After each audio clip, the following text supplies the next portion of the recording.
we thought we would come on here and do something a little bit different and fun today.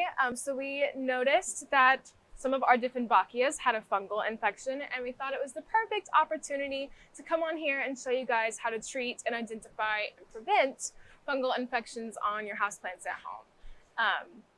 Before we dive right into that, though, it is important to mention that a lot of leaf discoloration or changes in the texture on the leaves of your plants most of the time gets mistaken for a fungal infection when it's actually just pointing to signs of watering issues, lighting problems, or your plant may even have pests. It's important to try to fix these issues first to see if that is actually the problem before you go into chopping all the leaves off your plant and spraying it with a fungicide that could be potentially strong and could hurt your plant and cause more problems than if it actually had a fungal infection. So if you tried all of that, you troubleshooted all of your care issues, and you're not finding any kind of results, you're not fixing the issues, then a fungal infection would be your next thing you need to investigate. And we are going to show you how to fix that today. So the first thing to do when you have a fungal infection is actually identifying the fungal infection. They usually show up as either tan, reddish brown, or black kind of splotches and blobs. Some of them are even perfect little circles, and they can be small or they can range in size and get even bigger. And a lot of times they kind of spread and multiply, so they'll end up looking like clusters. Most of them also have a nucleus in the center, so you'll kind of have a circle within a circle with a little dot right in the middle. Most fungal infections will also have a definite yellow outline on the splotches, or a halo that you'll notice. That is definitely a fungal infection. And they can even get large enough to where they get on the stems. So a severe infection can even cause leaf drop and your plant to die back. Your leaves will start to slowly fall off, and your plant will start to slowly kind of die back, unfortunately. And fungal infections can be caused by a couple things.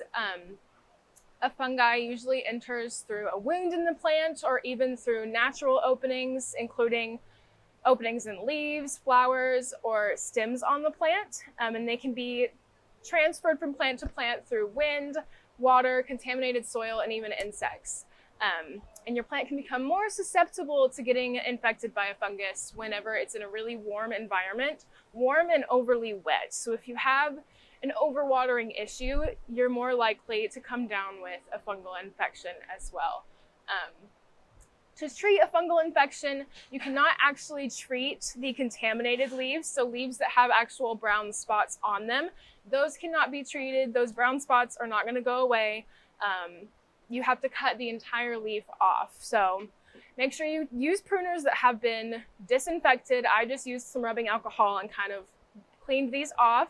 That way you're not spreading even more diseases to your plant if your pruners are dirty. And you want to take your pruners, make sure they're nice and sharp too. And then you're going to top the leaf as close as you can to the stem, because that whole leaf is infected. So I'm going to brush these back so you can see.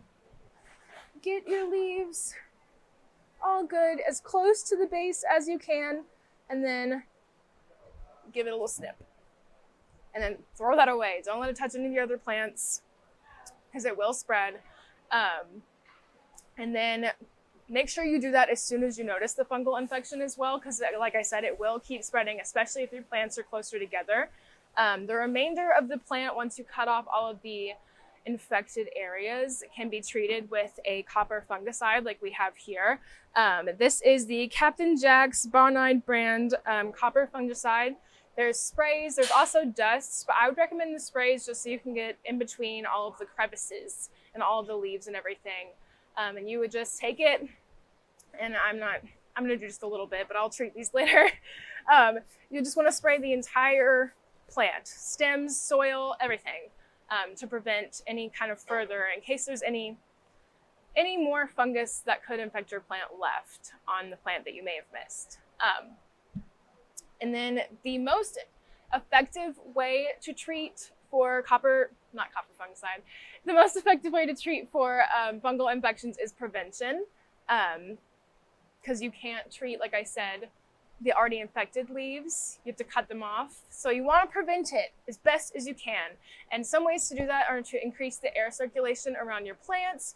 Make sure there is space between them so that airflow can go between them. These guys were on a table very close together, and there wasn't much room for airflow, and they like a lot of water. So they got overly moist. It's very hot in here. They're close together. It was the perfect growing environment for a fungal infection. So making sure your plants have space between them, that air can travel, that dry air is going to help prevent fungal infections the best. But that is all that we have for you guys today. I hope you enjoyed this different video this week, and we will see you guys next time. Bye!